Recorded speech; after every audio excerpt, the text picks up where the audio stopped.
एक चीज़ नोटिस की होगी, कुछ लोगों की लाइफ में रिलेशनशिप एक ही बार होता है और वही शादी तक पहुंच जाता है।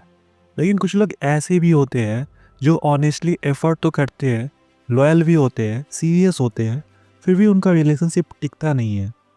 पर्सन अलग होता है, सिचुएशन अलग होती है, रीजंस भी अलग अलग लगते हैं। कभी डिस्टेंस, कभी मिसअंडरस्टैंडिंग, तो कभी ट्रस्ट इश्यूज, तो कभी आई नीड स्पेस। लेकिन आप ध्यान से देखो, रिजल्ट हर बार सेम होता है, ब्रेकअप। और धीरे धीरे इंसान के माइंड में एक डेंजरस बिलीफ बनने लगता है, शायद मुझ में ही कोई कमी है। आज मैं आपको ये समझाना चाहता हूँ, हर ब्रेकअप कैरेक्टर प्रॉब्लम नहीं होता। बहुत बार ब्रेकअप पैटर्न प्रॉब्लम भी होता है, और एस्ट्रोलॉजी एग्जैक्टली इसी पैटर्न को समझाती है। हम लॉजिकली सोचते हैं कि हम किसको चूज करते हैं। हमें लगता है कि हम डिसाइड करते हैं ये पर्सन सही है या फिर नहीं।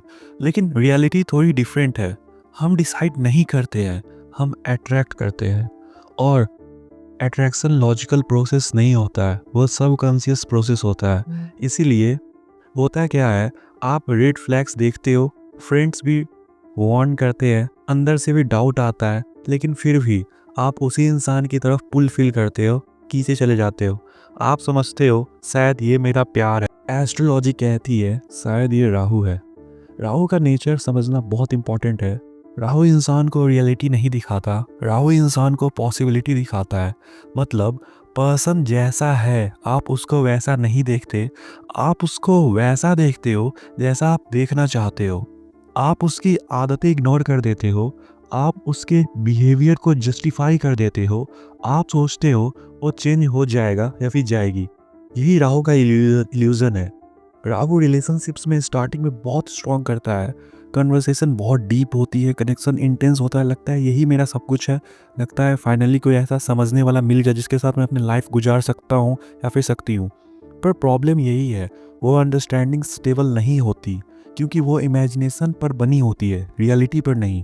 इसलिए राहु वाले रिलेशनशिप्स में एक कॉमन पैटर्न होता है।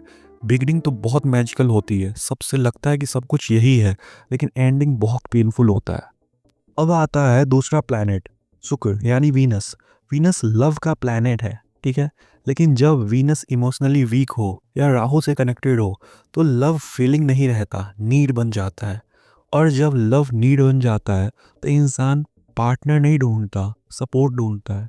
फिर वो सोचता है ये इंसान मुझे समझता है, ये मुझे छोड़ के कभी नहीं जाएगा, ये मेरी लोनलीनेस सॉल्व करेगा। और वहीं से अटैचमेंट स्टार्ट होती है।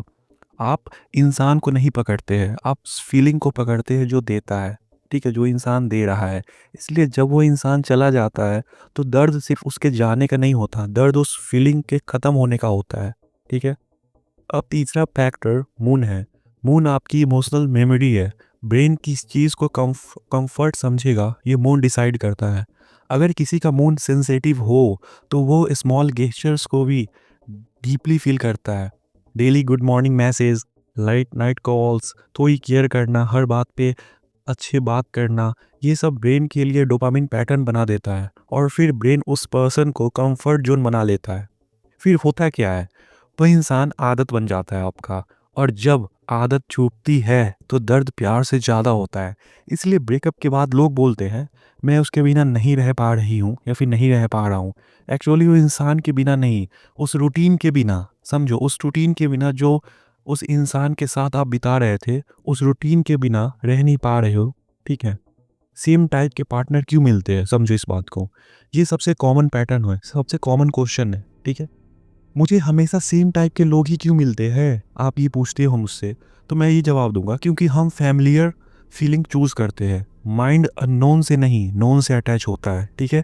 चाहे वो हेल्दी हो या फिर अनहेल्दी हो। अगर आपका माइंड एक्साइटमेंट को लव समझता है तो आप स्टेबल पर्सन को बोरिंग समझोगे, और जो इमोशनली अनअवेलेबल होगा वो आपको अट्रैक्टिव लगेगा। यही राहु प्लस वीनस पैटर्न है। तो ब्रेकअप के बाद लोग बोलते हैं अगली बार मैं बेटर चूज करूंगा या फिर करूंगी।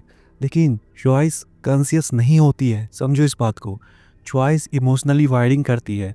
जब तक आप समझोगे नहीं कि आप किस फीलिंग को एडिक्टेड हो, तब तक पार्टनर चेंज होगा, रिजल्ट नहीं। अगर बार बार ब्रेकअप हो रहा है तो इसका मतलब ये नहीं है कि आप अनलक्की हो। इसका मतलब ये है कि लाइफ आपको रिलेशनशिप नहीं, सेल्फ अवेयरनेस सिखा रहा है। रिलेशनशिप लोनलीनेस क्योर नहीं करता, वो सिर्फ आपकी इमोशनल स्टेट रिफ्लेक्ट करता है। जब आप इंटरनली स्टेबल हो जाओगे तो आपका अट्रैक्शन पैटर्न भी चेंज हो जाएगा। तो कुछ एडवाइस क्या है? नेक्स्ट रिलेशनशिप को एक सिंपल रूल फॉलो करो, जल्दी अटैच मत हो। ऑब्जर्व करो, पहले ऑब्जर्व करो अच्छे से।